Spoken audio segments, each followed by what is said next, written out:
You're listening to the Apple Insider Podcast. Welcome to the 132nd episode of Apple Insider's podcast. I'm your host, Victor Marks, and joining me is Neil Hughes. Victor, how are you? I'm brilliant. Microsoft, that company of companies, that leader among leaders, has an accessory for the Apple iPad. Did you want to start off with this story? I mean, we have a lot of other stuff to cover. Well, this is Microsoft Insider. Yeah, right. Let's just lead with this one quickly. Okay, go ahead. We're always interested in things that stem from leaked information or are otherwise surprising. And Microsoft making an accessory for an Apple product is particularly surprising because it wasn't so many years ago that you would be shunned for carrying an Apple device on the Microsoft campus. Now, those days have changed. Those days are gone, especially with the what happened to Microsoft Zune and what happened to the Windows Phone products, for example. But it's still a little surprising that the Microsoft website shows a touch cover keyboard suitable for Apple's iPad.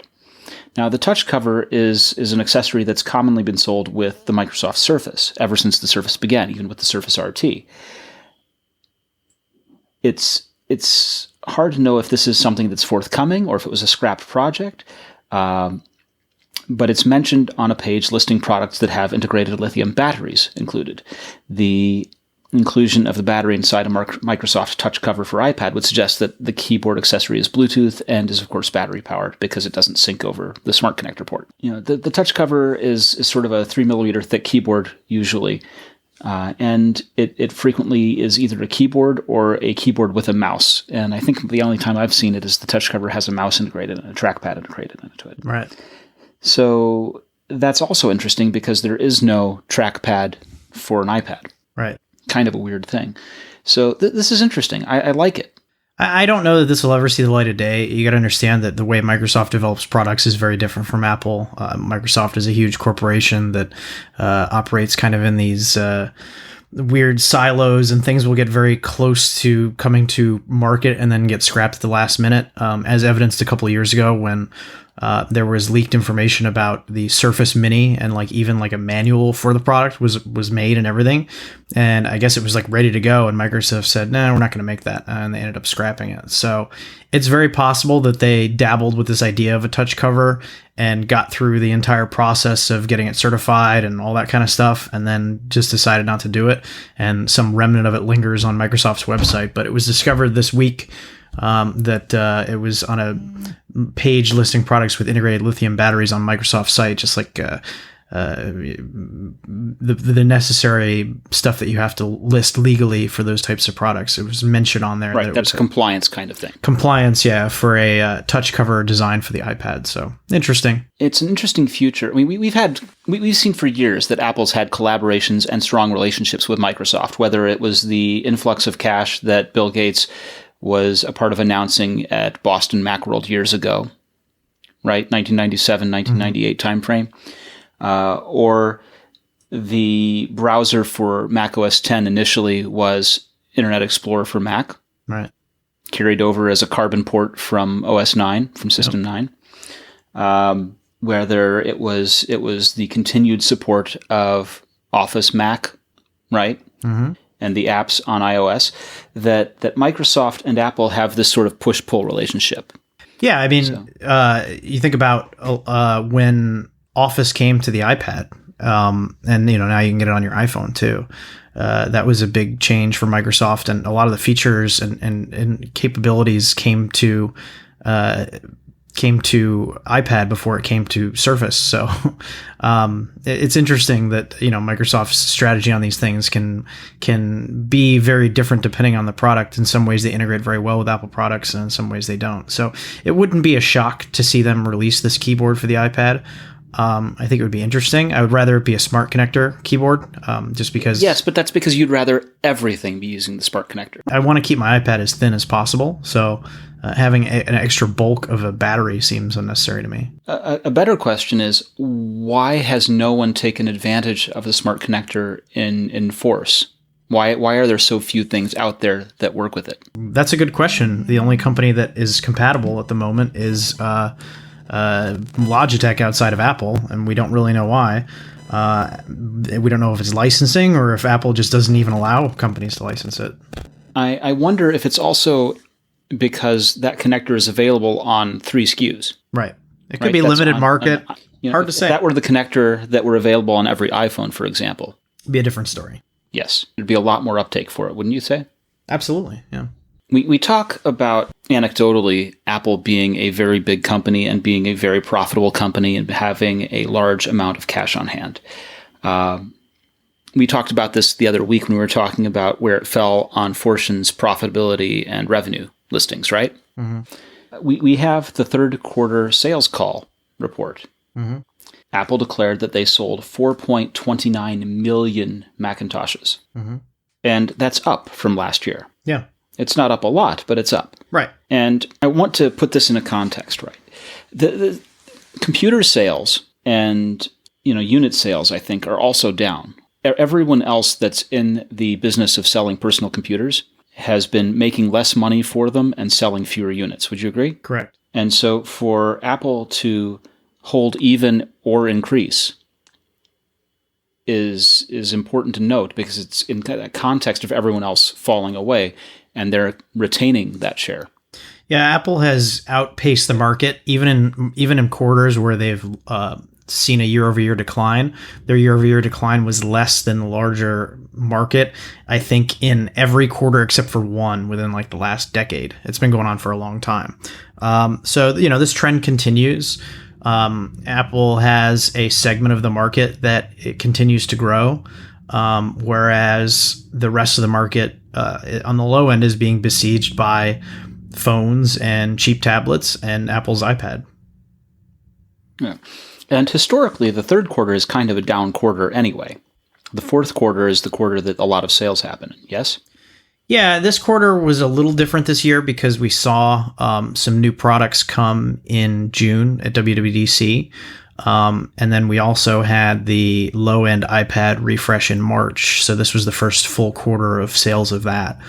So if there was any big surprise this quarter, it was the iPad. Sales were 11.4 million in the quarter. And this is the first time in 4 years that iPad sales grew year over year. After getting off to a really hot start back in 2010 and growing for 3 years, they've been on the decline, a slow decline ever since. And the consensus on that is that people they like their iPads, they just use them for a long time. And so a lot of people that own an iPad 2 or an iPad Air 1 didn't feel really compelled to upgrade to some of the ones that have come out in recent years. And it's believed that the low-end $330 iPad is really what made the unit sales go up this time. But interestingly, the average selling price is about the same. So that means that the high-end iPad Pros are also selling. Okay. I agree with this narrative. I think that this is the first time that we've had a compelling iPad that is at a lower price than they traditionally have been. Right. Much lower. Right. For the entry model at any rate. Right. And also for the more expensive storage models. So you have something that's much more affordable and is a very capable iPad. Very. So between that and your choices are very simply, would you like the iPad or would you like the iPad Pro? And the price difference between them is huge. So it's not. And the price difference is huge. So it's an easy choice to make. Yeah. If you go to the store and you see your options, you're not going to be hemming and hawing about which one should I get. I think that you either know whether you want the Pro or not. And I think for the vast majority of people, the entry-level one is more than enough. And if you really wanted a keyboard, you could get a Bluetooth one. Yeah. If you want the Pro because you want the pencil. Right. That's why you're buying the Pro, is because you want to use the pencil. I mean, there are other reasons to buy the Pro, but for the most part, yeah, I agree. That's one of the things that helps you differentiate them. Correct. And larger screens.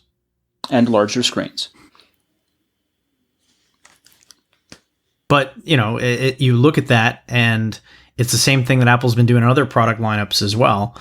The iPhone has the SE and the 7 and the 7 Plus. And then we're going to get even more layers this fall. The iPad, it's very clearly, lined up between the entry-level model and the Pro model.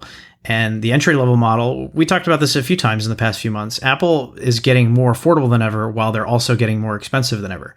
And it's a good thing because they're addressing two very different segments of the market. If you want an iPad, it's cheaper than ever to get one right now. It's affordable, you can get one, and it's a really great product. And if you want a really capable iPad, you can get one, but it's more expensive than it's ever been. So I think that that's good for everybody, honestly. I think that the iPhone SE and the iPhone 7 Plus playing to two different ends of the market are absolutely fantastic ideas. And I think that it ensures that anybody that wants to get in can do so. And it gives Apple the ability to kind of trickle down technology with newer devices. And then eventually it'll make its way elsewhere, as they've done for years across product platforms. I keep going back to the product matrix. Mm-hmm. You remember way back at the dawn of time, there was a simple 4-quadrant repetitive matrix, right? Mm-hmm. And it consisted of a PowerBook, a Power Mac, an iBook, and an iMac. Right. Right? And within those, you had different levels, different equipment, right? You could buy the iMac or the iMac DV, for example, or you could get the 2 different variations of the iBook. One had a FireWire port. Right. Right? Or you could get a couple of different flavors of Power Mac within each one of those. So you had the 4 main product segments, and then within those, or categories, within those, you had 3 more options. Right? And since that time to now, the past, let's say, 17 years, we've seen the product and matrix, the offering of these different categories explode with different types of machines and then with additional options among those machines, right? Right. To the point where people say it's no longer simple. It's overly complex to try and choose among them. And I think that's partly what happened with iPad sales, is that not only were there a bunch of devices that were perfectly suitable for a 3-year period, right? But that there was also, you were spoiled for choice. You had way too much to choose from. And when you have too many options, you get paralyzed. I think that's a bad thing that came out of the iPod era for Apple. The iPad was obviously a runaway success, and they made multiple versions of it and continued to sell them for years. And they all served very different purposes, and yet sometimes stepped on each other's toes as well. The iPod Classic stayed around for a while, but as the iPod Touch went up in capacity, it became less and less relevant. The clip-on iPod Nano competed directly with the iPod Shuffle. I think that I think you're right, but Apple's made a concerted effort in the last few years to really simplify the product lineups, and I think that the iPhone and iPad are great examples of that, and the newer products too, like the Apple Watch, are pretty good examples of that, especially with the Series 2 Apple Watch. You can get the S1 that doesn't have GPS and doesn't have the true waterproofing. You can get the S2 that has it, or you can get a stainless steel, or you can get the ceramic. And it's pretty clear, the prices are very different. The features are clearly laid out. Aside from choosing between an S1 and an S2 on the Apple Watch, I think that, it's pretty clear what model that you're going to be able to afford or what you're going to want to get. And I think that is maybe the launch of the Apple Watch helped encourage Apple to simplify its product lineups, as you've seen. The MacBook still needs some work, just because the legacy 13-inch MacBook Pro remains part of the lineup. But you've seen that effort on the iPad and the iPhone, and I think that they've done a pretty good job. Yeah, the 13-inch and the MacBook Air as well both exist for a price point. Basically, the MacBook Air is so they can hit that under $1,000 mark, and the 12-inch MacBook just isn't there yet. And then MacBook Pro is even more confusing because you can get the 13-inch legacy, you can get the 13-inch with USB-C without Touch Bar, or you can get it with Touch Bar, and then you go up to the 15-inch, blah, blah, blah. The Mac lineup is going to take some time, just because new technology was introduced and Apple can't get the price points down while maintaining their margins. But you're seeing, especially inspired by what they did in the iPhone for years, in just keeping legacy models around and just dropping the price on them. That makes it a very easy way of just kind of keeping the routine, pushing it down the lineup. I still think that the iPhone could use some work, just because the iPhone 6S is the mid-tier phone and has the same processor as the iPhone SE. And then it was even worse a year ago when the iPhone 6 was the mid-tier phone and it had a slower processor than the iPhone SE. But hopefully we'll see what the picture is going to be this fall and into next year, assuming they update the iPhone SE, what they're going to do there. But I think that the lineup right now with the iPad is very clearly laid out. You have an entry-level model with a fast processor, but if you want more horsepower, pencil, and keyboard capabilities, you got to go with the Pro.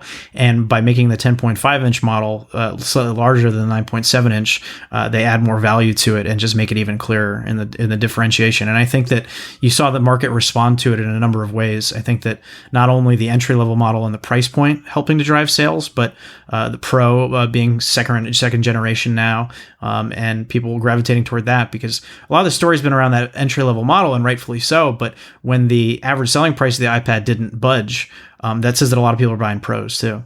Definitely. It's one of these things that are going to have to clean up with the lineup eventually, because it's just paralyzing to be able to try and buy. What are you going to buy for your kid for school, right? Are you going to buy your kid an iPad or an iPad Pro, or are you going to buy your kid a 12-inch Mac or a 13-inch, and which 13-inch? There's just a lot of choices there that make it very difficult to choose. And Apple hasn't been content to just let the low-end models languish either. The iPhone SE early this year had its storage doubled.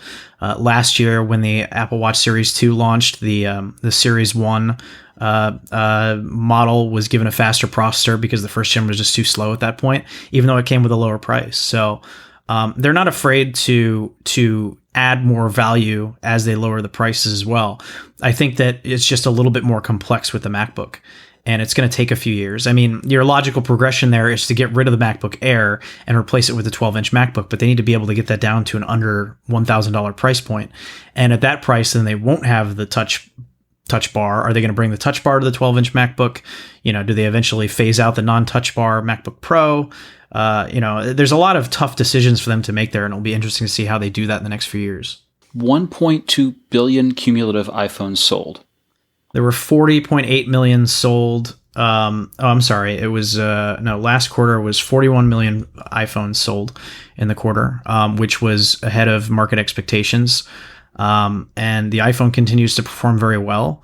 I think that there were lowered expectations because the hype for the iPhone 8 is so great. And Tim Cook even said in the last earnings call for the March quarter that they were seeing sales being suppressed a little more this go around just because of so much hype for the iPhone 8. But clearly the iPhone 7 and 7 Plus are still performing well. And Apple is still selling a boatload of iPhones. The average selling price is up year on year. Mm-hmm. Because the 7 Plus is selling. Yep, the 7 Plus has a $20 premium over previous Plus phones because of the dual camera, and that also serves as an upsell, which again goes back to us talking about Apple more clearly defining the different devices in their price point. The 7 Plus has more of a reason to exist other than a larger screen, and that is driving more people to buy the more expensive model. So is there anything to be disappointed in here at all? Not really. I think all around really good quarter, and you're seeing Apple's stock respond accordingly. The Mac sales were strong. It will be interesting to see what they do going into back to school and all that. But you got to remember that the iMac, the MacBook Pro, the MacBook Air, and the 12-inch MacBook were all updated at WWDC. So that's one of those things where perhaps it could have performed a little better than it did, but it's still not a disappointing number. I mean, Mac sales were up over year. They were up sequentially. I think that, Apple is between a rock and a hard place when it comes to Intel chips. Obviously, there's a lot of people that think that they should have a 32 gig RAM option for the 15-inch MacBook Pro. There are, rumors about some big changes coming to the MacBook Pro maybe next year. I think the more interesting thing there now is to see whether or not they can squeeze in another MacBook or any sort of Mac update this fall, or whether the Mac lineup is going to stay the way that it is until 2018. But all around, a very strong quarter. iPhone outperformed, iPad way outperformed expectations. The Mac's doing well.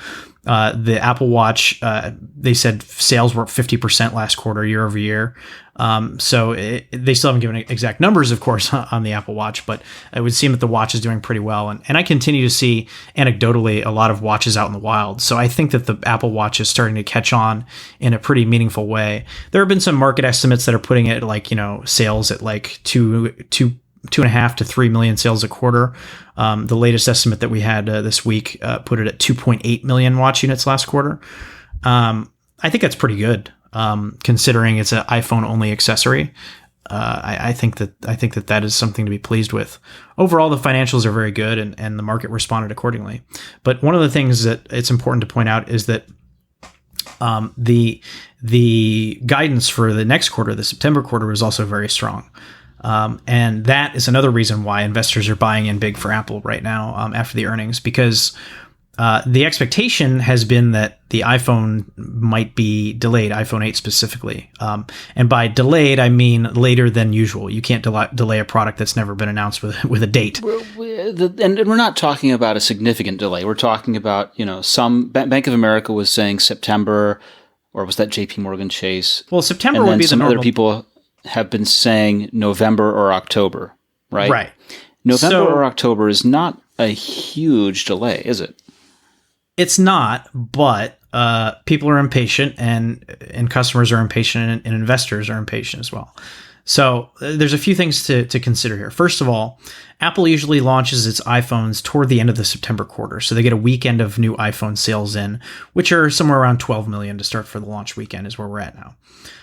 If they didn't hit it in the September quarter, then analysts have to adjust accordingly and push those units back to the December quarter. Then there's a fear that maybe they can't produce enough in time because of a shortened window before Christmas, so the sales might be hurt. These are the concerns that analysts have. I'm not saying that they're founded. A lot of the analyst reaction has been that they're going to sell the iPhones, whether they sell them this year or next year, people are going to want them. And I tend to agree with that. But the way that the guidance came out for Apple for next quarter, gross margins down slightly, revenue coming in higher than people expected.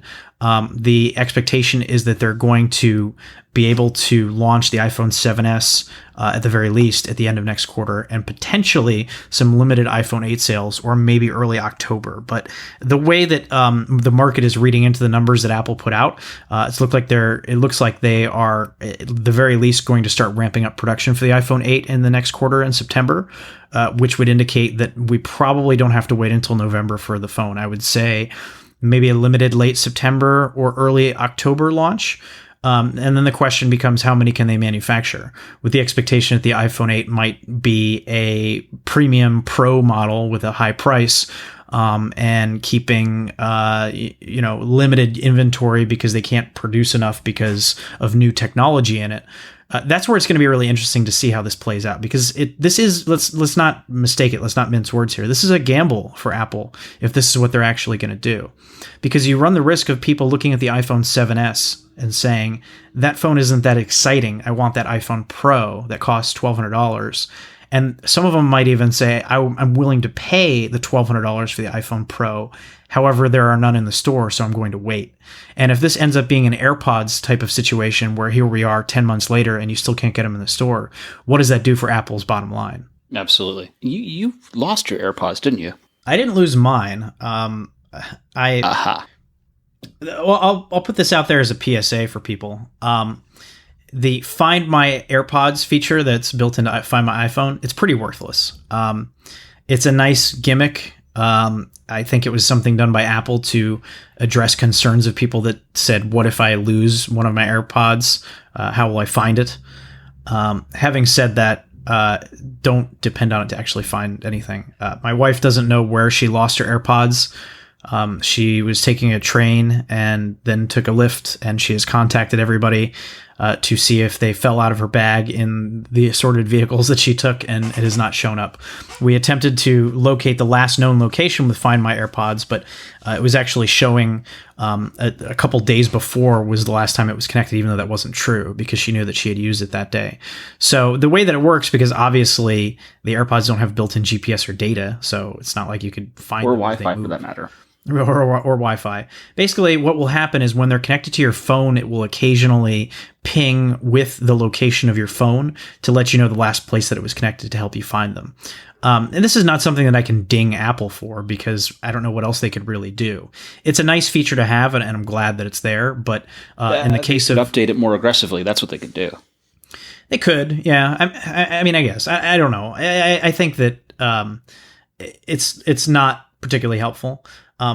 Through my own stupidity, I lost my Power Beats 3 I don't even know how he did that. I think I may have left them in my pocket for the laundry or something, and I have no idea where they are. I haven't been able to find them. So it's been a costly week for for me with lost headphones. I'm like, oy. But yeah, so PSA to everybody: if you don't rely too much on the Find My AirPods, like they have a feature that's nice. That's it'll play a noise through the earpiece to help you find them, like a high pitched noise. But the problem is if your AirPods are in the case that they come in, then that covers up the sound, so you can barely hear them. It's muffled. Now, if you just lose a straggle one, like in the seat cushion or something, or in your couch or whatever, then that might help there. But it's a nice feature to have, and I'm glad that they offer it, but don't expect it to save your bacon. It is a problem keeping up with these things. I think technically they could update Find My iPhone and the Apple's services and cloud every time that you connect them to a phone or a device. Mm-hmm. But that doesn't help you if you connected them at your office and then they were lost in the cab on the way home. And they weren't connected then. Yeah. So I don't know what the good solution would be there. Maybe a future AirPods update could include a tiny embedded speaker in the charging case so that could broadcast noise if you're missing it or something. But other than that, it's just one of those things where be more careful with your stuff. At the end of the day, there's no one to blame but us for having lost the headphones. So everything needs to have a virtual SIM in it, right? And can then go ahead and use LTE or Internet of Lost Things. Yeah, pretty much. That's where we're heading.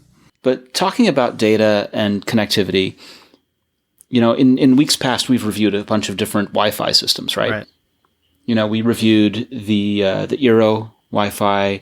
We had the Google Wi-Fi in for review. We've had the Ubiquiti Amplify system in for review. And we just took receipt of the new Eero version 2, right? Mm-hmm. And, they're all trying to solve this interesting problem. Eero is a single router Wi-Fi model. That's not right. Let's stretch to the rim.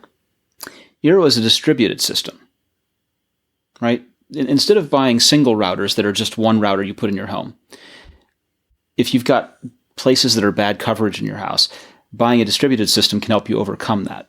So Eero has the power to seamlessly blanket your home in fast, reliable Wi-Fi, and you can use Ethernet, wireless, or any combination.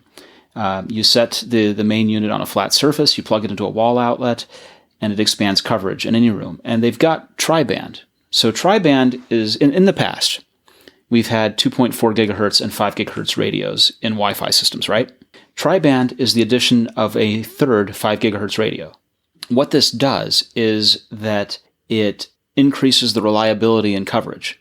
That you can say you've got 5 gigahertz for your gaming systems and your media players, 5 gigahertz for your client computers, and then 2.4 for legacy devices. It pretty much, the second generation Eero is tri-band and twice as fast as its predecessor. So you can do more in every room in the house. What's really interesting for me here is that the second generation Eero added a thread radio. You remember a year ago we were talking about Google Thread? Yep. So there's Google Thread, which is sort of, it's a new protocol that Google came up with that they want to use to replace Zigbee and Z-Wave, particularly Zigbee. And so Eero can connect to low-power devices like locks, doorbells, and sensors, and participate in a sort of home network based around Google Thread that fits in with your light bulbs, fits in with your thermostat, smoke alarms, the whole thing. And so your Wi-Fi can be a part of that. It's an interesting concept, and this is one of the first Thread devices that I've seen that's going to get out there in a widespread way that isn't one of those door lock kind of things. Mm-hmm. Whichever model you choose, Eero's incredible customer support means you can get on a call and you can get a hold of a Wi-Fi expert within about 30 seconds.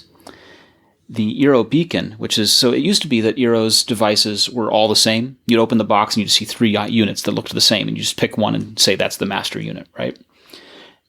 Now they have one unit that looks identical to the first version outwardly, but the 2 beacons, the accessory units, are much smaller. They're half the size, but they're way more powerful than the original units. And I've been doing some experimentation here, and they increase coverage, and the app is incredibly simple to set up, and it's not hard to customize either, which is one of these things, because there's always this challenge, especially within networking, of being able to customize and keeping it easy. And Eero really have done the best balance of that I've seen so far. It really is good. So for free overnight shipping, you can visit Eero.com and select overnight shipping as the option and enter Crunchy at checkout. That's EERO.com with offer code Crunchy at the checkout. Neil, I'm excited about the HomePod speaker. Are you? I am. You sound like you're not so excited. I'm excited about it. I kind of want one. Yeah, I want one. I already have AirPlay all over my apartment, so I'm more interested in it as a always on Siri listening device for HomeKit controls and such. And then AirPlay 2 integration, which I'm hoping that the Airport Expresses get updated to, so I don't have to go out and buy new stuff to do AirPlay 2 with my existing speakers. Yeah, I'm hopeful for that also. And that would be an update that we had, one of the first updates in a long while to the Airport Expresses. Yeah. I mean, they've had some, firmware updates that just like patch stuff or whatever, but presumably they'd be able to do this through software. Apple has said that it will be up to developers, but obviously when it comes to the Airport Express, that's going to be up to Apple itself. But yeah, I'm excited for Siri controls, 2 speakers, and integrating AirPlay 2 as part of HomeKit. And so I think that it's more, I'm excited about the HomePod, but I'm more excited about all the ecosystem changes coming with it and iOS 11. Yes. I've been experimenting. Recently, they updated Amazon Alexa to allow you to use an Alexa speaker to control media. Right? They've always had the voice remote on the second generation Fire TV stick and all of the Fire TVs, which is similar in some ways to the voice button on the Apple TV remote, in that you can call up programs, you can call up series, and you can tell it to start playing. You can do things like say, Siri, I didn't catch that, and it will rewind 10 seconds and turn on the subtitles. That's what Apple TV does. Fire TV lacks some of that. The Google Home speaker has always been able to control Chromecast devices to kick off programs. Alexa now is able to start media and control the TV in a rudimentary way. And for TVs that have Alexa built into it, that are basically TVs with Fire TV built into it, you'll be able to control those via your voice speaker as well. And that works with third-party speakers. I proved that this week where I took a Jam voice speaker, which is a HomeEdX or HMDX product that works with Alexa, and I was able to control the TV, which was nice. I'm hopeful that Siri on the HomePod will make that kind of thing even easier. You're talking about controlling in the house, and currently, I bet, if I remember right, you've got a Logitech Harmony Home Hub combined with Home Bridge running on a Raspberry Pi to be able to control your media center. And I want that always-on experience of just being able to say, hey Siri, kick off Stranger Things on Netflix, and have it start. Yeah, I think that it's not going to be there when it launches, but if you look at the hardware capabilities of the HomePod, through some digging of the firmware that was released, developers found that it's going to have a full gigabyte of RAM. So you don't give it a full gigabyte of RAM for a speaker with a tiny display without the intention of opening it up to third parties and potentially a HomePod app store or something. So I would imagine that that's going to be a 2018 thing. But again, a lot of horsepower in there, and that will not only allow Apple to keep the product on the market without any updates for a few years, but also expandability. Well, similar to the watch, right? When you bought an Apple Watch, you didn't want it to be obsolete the first year out. And by buying, the same thing is true of the Apple TV. We bought these Apple TV 4th gens, and we don't want them to be obsolete the first year, maybe second year is possible, right? And then the same is true of a HomePod. If you're spending $349 on this speaker, you don't want to have to replace Well, them. and I think that the Apple Watch was a different situation too because of the size of it and the fact that it's reliant on battery power and whatever. They had to cut some corners. They certainly could have put in more processing power, but needed to be concerned about battery life. With the HomePod, they don't have those same concerns. It's going to be plugged into the wall. It's got plenty of space to work with. They don't have to worry about cooling it or battery life or anything like that. So they might as well put in something that goes above and beyond what it needs to do. And even if it starts, which I think it will, running third-party apps to integrate with Siri at some point, it's still going to have plenty of overhead to handle that kind of stuff. First of all, the developer in question that we learned all this stuff from is Stephen Troughton-Smith, yes? And Stephen's been poking at this stuff off and on for years. And he does have some apps that are on the App Store that are not related to poking at these things, right? He had Lights Off, which was a game. He's the person behind, one of the two people behind the Grace app. And Grace is an assistive device for people who are nonverbal to be able to speak by arranging icons and sentences using something called PEX, Picture Exchange. So you can arrange pictures into sentences to communicate, kind of thing. Of course, he's always interested in doing this stuff as a sort of side gig. He discovered a bunch of stuff about the rumored iPhone 8. There's the idea of being tap to wake. We've talked before about how there's going to be sensors in the middle of the top of the screen as opposed to this completely bezel-less device. And so the status bar is split on either side of them. And he found some confirmation of the bezel-less design of the iPhone, facial recognition. He even found the resolution of the display and icons for the forthcoming device. For those keeping score at home, it's going to be a 2,436 by 1125 display. It's going to be higher resolution and smaller than the 5.5-inch iPhone 7 Plus, which means higher pixel density, which potentially means better use for virtual reality applications as well. It's really going to be interesting. It's going to have a 5.15-inch display? So, yeah, this is where it gets a little confusing because the display is supposed to be 5.15 inches, but the total display area is supposed to be closer to 5.8 inches. And where you're getting that extra 0.6 inches or so is supposed to be a, for lack of a better term, touch bar area. Basically, the lower tenth of the screen will be where the home button used to reside, and now it will have some sort of a virtual home button and potentially maybe menu options to the left or right of the home button or something like that. But the belief is that the bottom portion of the screen will not necessarily be available to developers to fill up or not necessarily encouraged to, which will then allow that to serve as some sort of a system function area for one of the concepts that's being put out there is instead of having the back button in the top left corner when using apps or the system-wide back button where the carrier name goes, putting it in the lower left corner so you don't have to stretch your thumb up there to get it anymore because it'll take up this lower part of the screen, which will be reserved for menu type stuff. What will be interesting to me to see is how these two supposedly separate displays on there are blurred. Like, for example, if I'm watching a video, is it going to be relegated to the 5.15 inch area, or is it going to be able to bleed over and take up the entire screen? I would think that given that Apple gives developers the ability to get rid of the menu / whatever bar at the top, whatever it's called, on the iPhone, I would imagine that certain apps and status bar, yeah.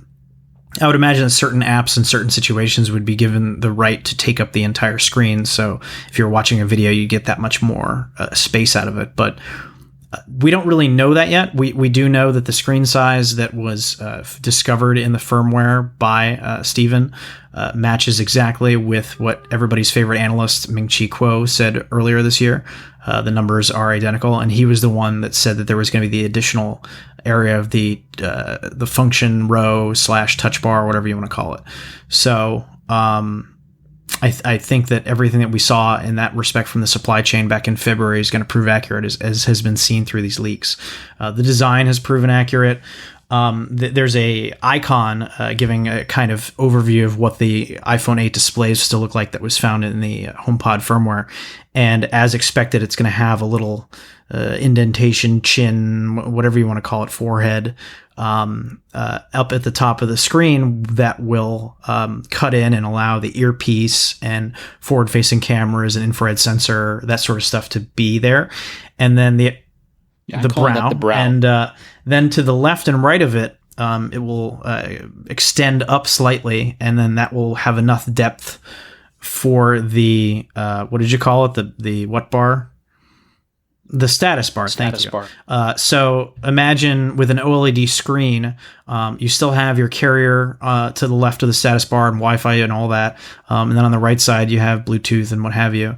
And then in the center of it would be the earpiece and camera and all that. But you wouldn't be able to tell which part was screen and which part was just the surface of the phone, because not only is the OLED display fused to the glass so it looks like it's right on the surface, but it's also, because it's OLED, the blacks are true black, so they'll match the perimeter of the phone.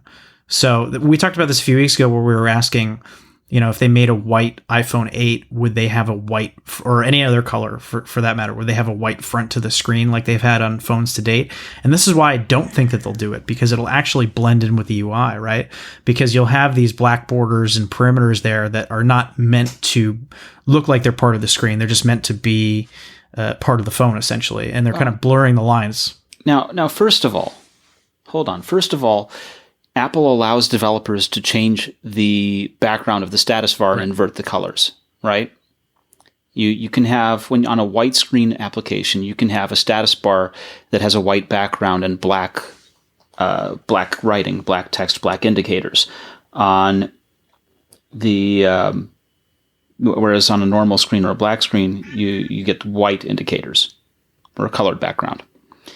So it's entirely possible that they could either remove that functionality and just have that portion of the status bar always be black with white text, white indication, or they could have the firmware recognize the device that it's installed on and always have the appropriate colored background for the status bar to match the colored brow where the sensors are. Yeah, it'll be interesting to see what approach they take. And they already do this to some extent, right? When you turn on a white-faced iPhone, you get a white screen with a black Apple symbol.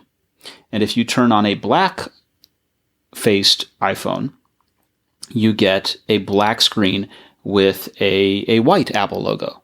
So they already recognize the different hardware and are able to do that to match the screen. Right. So, I think that it does make some sense there, but given and maybe that would work. Maybe the white background. Maybe you're right. Maybe white background up there would work.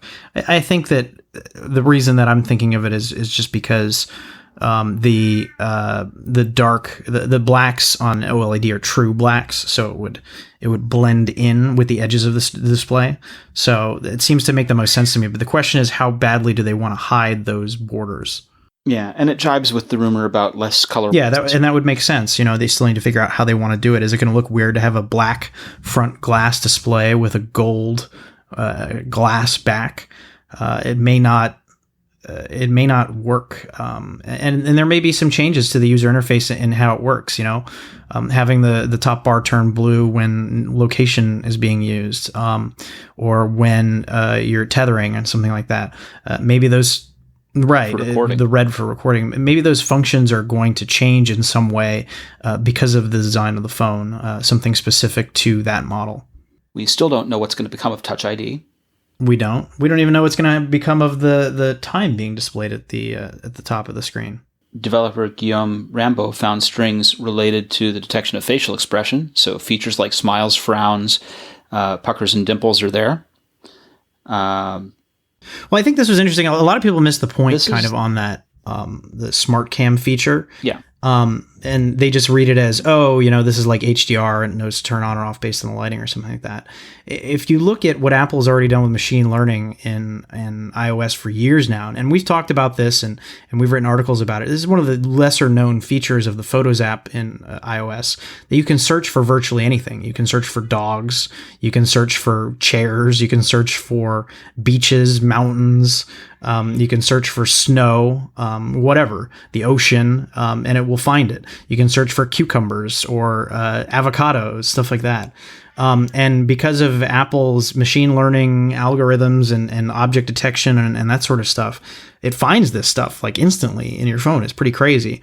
And so it seems like what they're going to be doing here is taking that knowledge that they have with object recognition and applying it in real time to when you're shooting a photo on the camera itself. And so imagine that it knows that you're taking an up close photo of a person, so it automatically goes into portrait mode, for example, and gets you that shot. Or it knows that it's a shot of a concert, and so it's going to up the brightness greatly because it's dark in there, or lower shutter speed, or whatever. There are all kinds of things that it could do on the fly because it knows where you are and what you're doing. All right. Let's for our listeners, because some of our readers had questions about this, we need to explain why a HomePod firmware has details about iOS devices that are not released yet.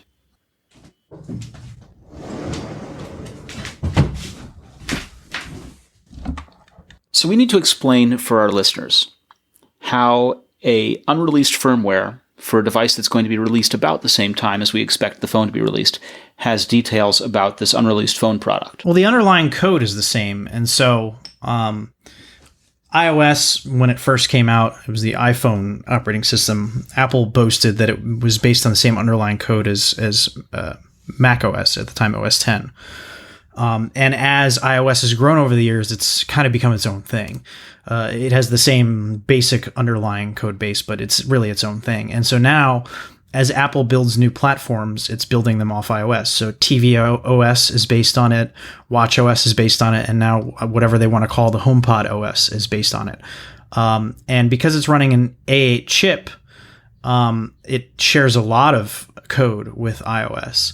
And so this is the same reason, you'll see different firmwares if you were to download the IPSW files for an iPhone or an iPad or whatever. They have different tweaks for the different hardware, different capabilities and whatever. But there's always been evidence of features for other devices or even other platforms in iOS because it's the same basic code base, which is why in years past, we've found evidence of new features in forthcoming iPhones in firmware releases for current iPhones. So like before 3D Touch came to the iPhone, we saw references to it in iOS releases for devices that were not capable of 3D Touch. And so you're seeing the same thing this year, but I guess they just didn't carefully enough remove the things that need to be removed from the HomePod firmware. And so there's a ton of evidence in there regarding what's going to be in this fall's iPhone 8. References to things like the cameras, facial recognition, the interface, charging, you name it. Yeah, and the other question is, where did this firmware come from? Where is this HomePod firmware that was... it seems to me that it escaped out of Cupertino. How did it get It somehow ended up on their server where they host firmware files for developers, and someone found it hanging around on the server. And it was there for like a whole weekend. Anybody could download it and take a look. And so these developers downloaded it and just started poking through there and just started finding these things. And presumably it was mistakenly uploaded because first of all, you can't get your hands on a HomePod, so I don't know why they need to get the software out there for it anyhow for developers. But also these same things are not included in the iPhone or iPad iOS 11 firmware that's out there. Those software updates just don't have this information, so they're more carefully cleaned before they're shared. Or that the iOS 11 build that will come around the time of that phone will be a point release update for all. That's what it supposedly is. Yeah, it's like an 11.0.2 or something. There's a lot of information here. What else did we discover from this thing? Well, and we talked about the smart camera. That's one that I'm pretty excited about. Some of the other ones here were, let me look through. The facial recognition to unlock the phone is also going to be used for Apple Pay, lending credence to the suggestion that perhaps there will not be Touch ID on this phone, either on the back or embedded in the display. So you'll need to look at your phone to unlock it. And as we've talked about before, that raises a lot of questions about user interface and how well it will work and how secure it is. Some of the rumors out there are that it might be more secure than Touch ID because it'll use more points of recognition than you would have on a fingerprint, and also more convenient because you would not have to press a certain place on the phone. You could just look at the phone, etc. As I've said before, I also see that creating some usage problems in terms of Apple Pay and your phone not being within range of the camera, and also potential security issues where somebody could just physically pick up your phone and hold it up to your face and then unlock it, whereas otherwise it might be a little more difficult for them to get your fingerprint on there. But I don't know how those issues will be addressed, and I can't really dismiss or complain about them until the device is announced. They're just, you have to think of them as interesting questions that I have as we await the iPhone 8 announcement. Yeah. So I want to take a step back and talk about the iPhone 7 Plus. You've talked before about Vic Condotra. And when you were talking about him last, you were talking about him in reference to an Apple Watch band that he was working on. And in a Facebook post on Sunday, Vic talked about photos that he'd taken, and people commented on the fact that he was using an iPhone. And he responded, and I'm just going to read his response. He said, "Here's the problem. It's Android. Android is an open source, mostly operating system that has to be neutral to all parties, and this sounds really good until you get into the details. Ever wonder why a Samsung phone has a confused and bewildering array of photo options? Should I use the Samsung camera or the Android camera, Samsung Gallery or Google Photos?